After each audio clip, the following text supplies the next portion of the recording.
This is Jamey Boyum in a place where people sing. There's some advice right there for people to do just that, and there's nobody here singing right now, but there will be later. And these singers, some of them anyway, are going to France. And there's a couple of people over here that want to tell me all about this, give us a little update on the status of the Longview Choir going to France for a D-Day celebration. And this is Joseph Allen. Hey, Joseph. How you doing? You are the head of the Booster Club. Yes, sir.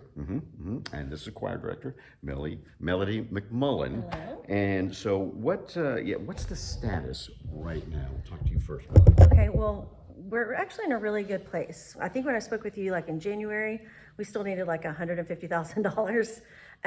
But we're down now to where we just need about 27,000, which is really great. But it's also at a point where our deadline is May 3rd. And if we don't make that 27,000, we're gonna have to turn around and tell several kids and several chaperones that we can't go. You can't go. And so that's gonna, like right now we're taking about 35 people. And so if we don't make that $27,000 deadline, I think we're gonna have to probably tell about 8 people they can't go, which would be devastating. I don't wanna do that. Yeah, right. Yeah. And so as it stands right now, with the money you have right now, how many students and chaperones would be going? With the money we have right now, we would be able to take 22 kids and 4 chaperones. Okay. So. Okay. And I guess you're trying to get the chaperones that want to go to foot the bill as much as possible. As much as possible. I mean, several of the chaperones that are going have been making their payments and have, done the good faith thing. There's just still money on the table to finish out their payments. Yeah, So. because you were telling me the choir itself is like 90 kids strong. Yeah. But you weren't trying to take that many. No, we were trying to do about 40 kids, because we were, it was kind of a hopeful number of maybe 40 people would allow their children to travel overseas with us. And so we probably have close to, 26 kids right now who've applied for the scholarships, and we have parental consent for them to go, and have done all the fundraising. And, we're just kind of at this place of, we just need this extra push so we don't have to tell kids they can't go. Yeah, because they have their passports and everything. I guess. Passports are done. Yep, everything's done. Okay. So, yeah. So that's kind of where we're sitting Yeah. right now, getting closer, because you guys, said, okay, this is a fundraising deadline, and then you kind of kept pushing it back, pushing it back. Now, how's it working as far as like hotel and plane reservations? What's the status? That's all going through the company, the company that we are going through. And they have taken care of the airplane reservations, hotels, and all that stuff. So it's all just through the company.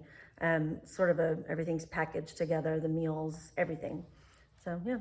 Okay, so if there isn't enough money to fill those hotel rooms, I guess they're already booked? Yeah. How does that work? Well, I mean, they would just remove those hotels that we don't use, those hotel rooms we don't use. So, and then we would just drop those airline tickets that we don't use. Yeah, is any money refunded, or is this some kind of big package deal? I'm not really sure. I mean, I think some would be refunded, but I think what we've paid in right now would cover everything. So, because since we still owe, there's nothing to refund.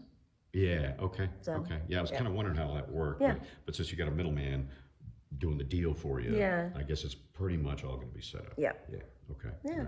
All right. And you, young man, are a little bit passionate about this project. Why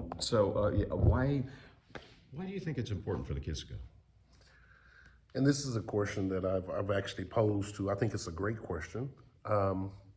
It's important because I'm not only president, but I'm father of a senior, and I'm also a disabled veteran myself. For this generation of kids to be able to celebrate and salute that generation of veterans is a huge thing to me. I think for that generation of veterans as well, the World War II veterans that I've had contact with, when I tell them that we have this opportunity on our table and that's what we're trying to do, it blows them away. They are so moved by the idea that the kids are going to celebrate us. And so I love any interaction with the World War II veteran. Like I said, I'm a veteran. When I get in their presence, I get chills.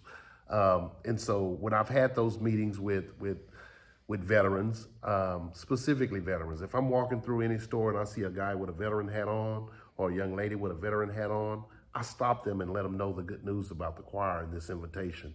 And you should see the reaction. The reaction is totally awesome. I am also surprised with the amount of connections we have here in Longview, personal connections that great-grandparents are buried over in Normandy, France, and the family never have seen the headstone of their great-grandfather. I was so moved and surprised by how many of those instances actually occur here in Northeast Texas.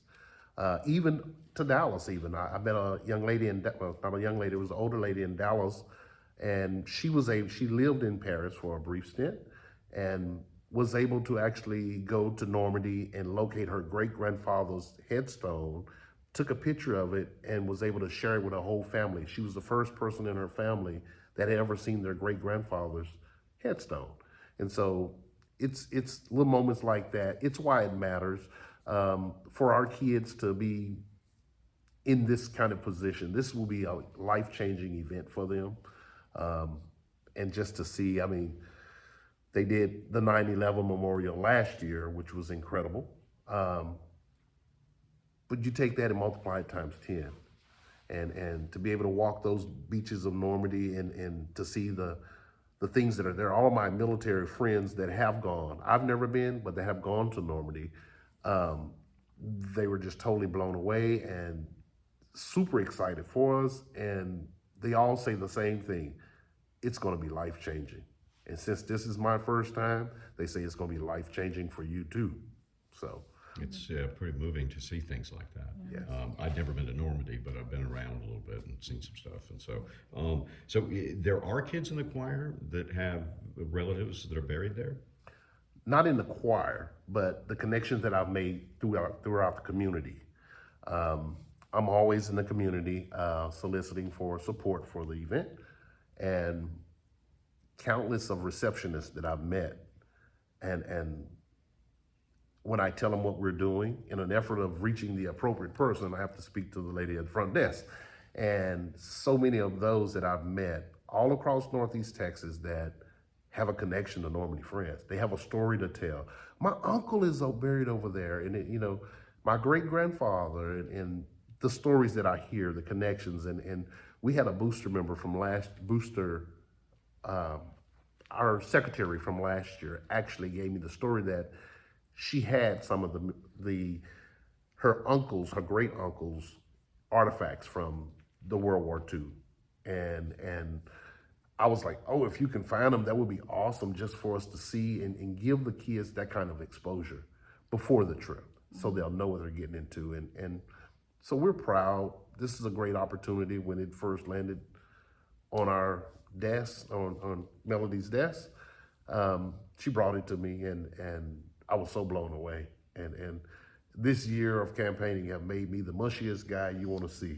I'm so passionate about this opportunity for our kids to do something different. And this is way different, and this is totally awesome to be able to salute the veterans and to know that at their age that they are now, our seniors and our juniors that's running around 16, 17, 18 years old, that we actually had soldiers that was dying for our country at the same age that they are now. And so to put those two together is totally awesome. They have a working knowledge of the event of D-Day. We had our history teacher come in at the first week of school and actually explain to the parents and the kids the significance of D-Day. I've been in the class myself the last few days in just realizing the oil, Texas oil, and the relationship, the huge relationship that it played with the events of Normandy. I think it was General Patton that made the statement that my men can chew on their belts, but my tanks need fuel. And the cry from our great generals was heard by leadership and by Texas. And our Texas All, to see the role that they played in mass producing and mass shipping oil to be supportive of that war, the general said that if it wasn't for Texas Oil, all these results could have been a whole lot different. I mean, we fueled the tanks and everything. By the time they moved to the beaches of Normandy and pushed through France to pushing out the Germans, going to the German border, it was crucial. We need fuel to do that. It's one of those things that you don't readily think about as a Booster Club choir president, but it was awesome to see. I'm so proud of Texas Oil in a way that I've never been. Prior to now, I mean, I've always respected the position in Texas Oil, but wow, I can hold my chest out. Texas Oil, they did this. That's that's an amazing story. Yeah, it's And Melody, did you ever find out exactly why you guys were chosen. Not really, other than just that we're awesome. No, because I've been here now for 5 years and have really been just working on our community relations with our local community and getting out to support different. How can we show up and support our community? Can we show up at your event and sing the national anthem? Can we show up at your event and perform a little bit for you at Christmas time? Can we come and sing for you? And so that's just kind of been working on getting out into our community. And then, I post a lot of our performance stuff on Facebook, and I think it's just kind of, how social media is. It just has kind of made its way to the right people somehow. So I would just assume that that's what it is just my efforts to let us be known in our community. And maybe it had something to do with the trip back east last year. Yeah, maybe the trip because that invitation came about 2 weeks after we got back. So Somebody's watching. Somebody's watching, yeah. She's not going to float her own boat. So I attribute the success of the choir first and foremost with our director. We can't celebrate the kids and the job that the kids are doing without celebrating what she's doing with our kids. She's always moving, always exposing, doing new and unique things. And that exposure to our kids, I need to say it to you now, as a parent, that's what I'm most proud of. What you do with our kids, exposing them to different things, already putting on the radar and perhaps going to Houston to go to a play or something down there, going to Dallas to do the Hamilton play. And so that exposure is key. Mm-hmm. And I say that from a personal perspective too, I know it's key. That is awesome to expose our kids. For the last 3 years, we performed the national anthem for the Dallas Mavericks. She's not gonna float her own boat. They ask a choir 2 hours away to come and do the national anthem for them. And it's an awesome trip. How many other times would our kids have the opportunity to walk into the Dallas Mavericks, American Airlines Center, in their childhood life? And so that exposure for them, they're singing for the Dallas Mavericks and they see the appreciation.